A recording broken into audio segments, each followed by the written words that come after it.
వెనుక జరగండి కొద్దిగా. అమ్మ నాన్న వల్ల కూర్చోండి. అమ్మ నాన్న వల్ల కూర్చోవాలా. కుర్చీలు జాగ్రత్త. సెంటర్స్ పక్కలో ఉంటాయి. మళ్ళీ అనాలు కూర్చోండి. నాలుగు కూర్చోండి. అమ్మ నువ్వు కోడలు అయినా బిడ్డవైనా అమ్మ అమ్మ కూర్చోవాలి అట్లా. అమ్మ వాళ్ళు కూర్చోండి. అబ్బా ఇది నాన్న అదృష్టం అంటే ఒకసారి గట్టే దెబ్బలు కొట్టండి. కొట్టండి పిక్కలు కొట్టండి. నిజంగా ఈ ఊరు చేసుకున్న పుణ్యం. అమ్మ కూర్చోవాలమ్మా. అమ్మ నిలబడద్దు అట్లా. అన్నారు కూర్చోక కూర్చోండి. అర్థం మీద కూర్చో. పని ఏం కాదు బిడ్డలాగా.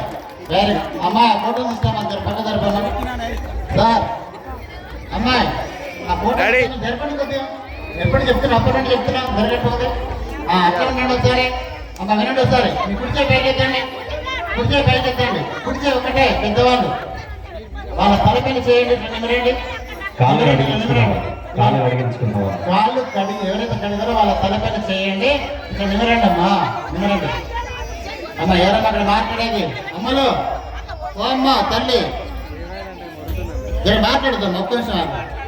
ఇప్పుడు ఏం చేస్తారంటే కళ్ళు మూసుకుని సార్ అలా నిమరండి. మీ అరచేతి స్పర్శ పోతున్న శక్తి పోతున్న వాళ్ళకు చాలా శక్తిగా అందుతుంది. శక్తి అందుతుంది. జీవితాంతం హ్యాపీగా ఉంటారు. చేయండి. మరోవైతే నన్ను దిగురా ప్లీజ్. కిందికి వచ్చాడు. కిందికి వచ్చాడు. కాదు అడిగిన వాళ్ళు ఇలా చేయి చెప్పండి. అలాగే అమ్మ నాన్న ఉన్నవాళ్ళు కూడా చేయి చెప్పండి. అమ్మ నాన్న ఉన్నవాళ్ళు మీరు కాదండి. ఇలా చెప్తున్నారు. కింద కూర్చున్నాను ఇక్కడ. అమ్మ మీ అమ్మ మాట తీసుకున్నాం అందరం ఓకేనా? మాట తీసుకున్నావా? దగ్గర కూడా అంతా కూడా చక్కటి మాట తీసుకుపోతుందా? గొప్ప అవకాశం ఇది. నిజంగా సువర్ణాక్షరం ఇంత ఎక్కువడుతుంది ఊరంతా కూడా. చేయి చెప్పండి. అందరూ కూడా కలుపుకోండి. కాలు కడిగించిన వాళ్ళు కాదు. కళ్ళు మూసుకోండి. నేను నా జీవితాంతం వరకు మా అమ్మా నాన్నలను ప్రేమగా బాధ్యతగా గౌరవంగా చూసుకుంటానని ఆత్మసాక్షిగా మాట తీసుకుంటాను.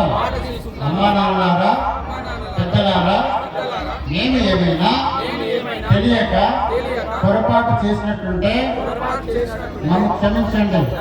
మీ చల్లటి దీవెనలో నాకు అందించండి. అమ్మా నాన్న